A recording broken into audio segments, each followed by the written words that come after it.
Van a quedar atrás los tiempos de las viejas carnicerías, ¿no? Con las moscas dando vueltas, eso no existe más desde hace muchos años, pero incluso las nuevas también, porque hay un proyecto que ya está en funcionamiento que propone un nuevo tratamiento para la carne en las carnicerías. Potencialmente, la carne vacuna potencialmente puede transmitir enfermedades porque puede tener en la superficie muchos gérmenes, solo si se la trata mal. Si se la trata bien, por supuesto que no hay ningún riesgo.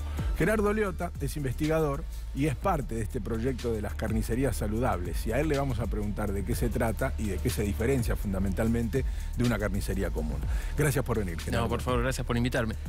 ¿Cómo nace el proyecto? El proyecto nace como un proyecto de investigación aplicado. Nosotros hacemos desarrollo de técnicas, para detectar bacterias patógenas transmitidas a través de alimentos.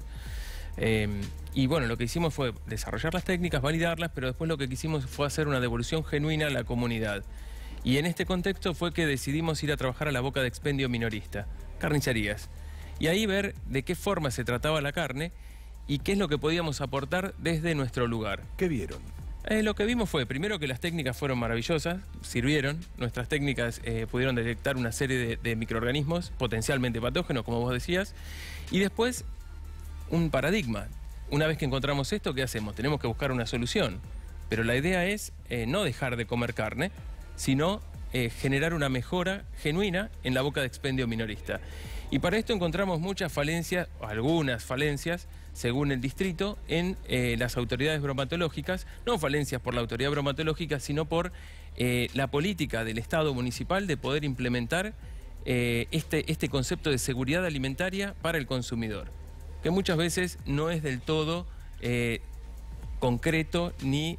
o sea, ojos que no ven, corazón que no siente. Lo que no veo no lo corrijo y acá está todo bien. Comamos, comamos. Y acá estamos todos sin vivos, ver comiendo asado. de qué se trata. Hasta ahora. ¿Qué problema encontraron? ¿Cuál es el problema común de una carnicería común? Lo que nosotros encontramos, o sea, varía según el distrito. El programa se logró transferir a casi 15 provincias, si no me falla la memoria, son 15 las provincias y más de 100 municipios. No es lo mismo un municipio de la provincia de Buenos Aires que uno de Catamarca o uno de... Pero ¿cuál es el problema más común? Lo que encontramos... En la manipulación del alimento. Lo que nosotros encontramos fue problemas en el concepto de desconocimiento, falta de información, particularmente en el concepto de sanitización, que es limpieza más desinfección, y algunas falencias en el cuidado de la carne. También encontramos falencias en el origen. Muchos carniceros hacían bien las cosas, pero encontrábamos desvíos desde el punto de vista microbiológico, que tuvo que ver con el origen, que tenía que ver con el origen de la carne. Y es por eso que nosotros profundizamos el proyecto y en este momento estamos trabajando con las provincias de Tucumán y Buenos Aires con frigoríficos de tránsito provincial. Muchas veces, además, como consumidor, el problema es que exposición, si está bien refrigerado, con qué cuchillo fue cortado, la tabla, el trapo con el que limpian la tabla, limpian el cuchillo, limpian el mostrador, y bueno, después hay que dar una cocción excelente, porque es muy peligroso lo que puede ponerse en juego. Es interesante lo que vos decís, la cocción resuelve el problema con la carne.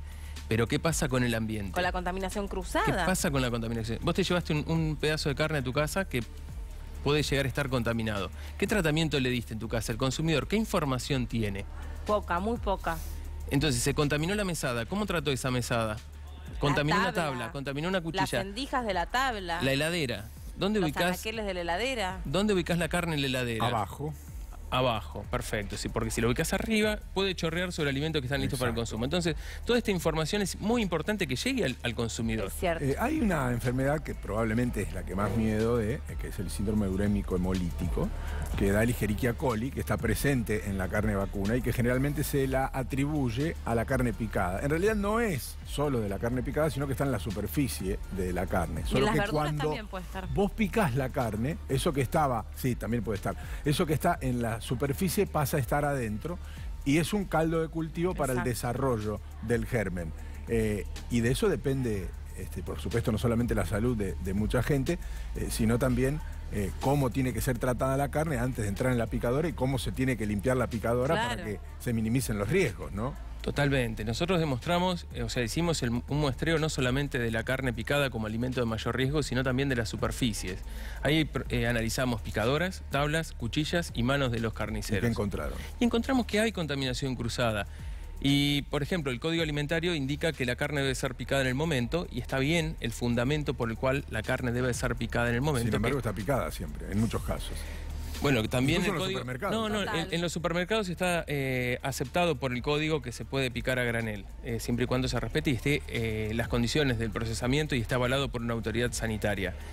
Ahora, si la picadora está contaminada y vos picás un lomo, y vos decís, qué buen corte que lo hice picar, pero la picadora está contaminada, ¿la contaminé? Entonces, lo que hay que hacer es capacitar, informar al carnicero de cómo tiene que limpiar y desinfectar esa picadora. No es fácil limpiar una picadora, dicho sea No de es paso. fácil, pero es parte del, es gajes del oficio. El carnicero tiene que asumirlo como parte de su trabajo. No, y los trapos rejilla que usan... No deben usar el trapos mismo trapo No va a deberían. todos lados. No. Pero lo usan, ¿eh? Sí, doy fe, sí. Y en nuestras casas también. El repasador, el trapo rejilla, la esponja, son un asco realmente la cantidad de bacterias que se multiplican ahí. Después le das un vuelta y vuelta y no pasa nada. No, pero el ambiente queda contaminado. Y en esto te agrego Acá lo que... estamos todos vivos, ¿viste? Pero hay que mejorar. ¿Sabés qué me llama la Claro, atención? estamos todos vivos, pero vos dijiste síndrome urémico hemolítico y lamentablemente Argentina es un país endémico en esa enfermedad. Tengo una pregunta, porque en otros países he visto bajar las medias res de los camiones, o las Sí. medias reses, y veo que vienen envueltas Sí. en nylon, en algunos Sí. casos casi como envasadas al vacío. Acá veo a los muchachos como con una toalla en la espalda y bajan por la calle con la vaca así expuesta. ¿Qué onda con eso? No, eso es un problema que hay que resolver. Hubo varios proyectos. En la Argentina existe capacidad de envasar al vacío y poder... hay carnicerías que venden carne envasada al vacío, excepto el asado, pero la los media res cortes, va así al aire libre, como viene. eso todavía se mantiene y yo creo que sí que habría que modificarlo.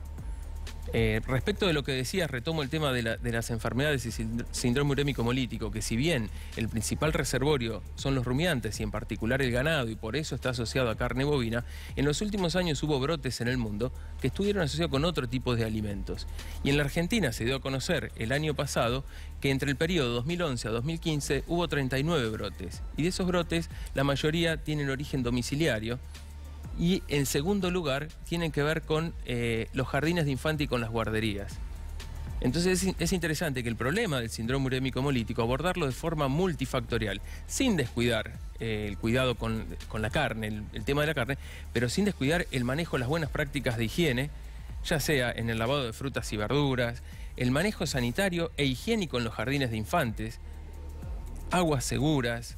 Bueno, hay un montón de recomendaciones que están asociadas con esta enfermedad que no están exclusivamente limitadas a la carne.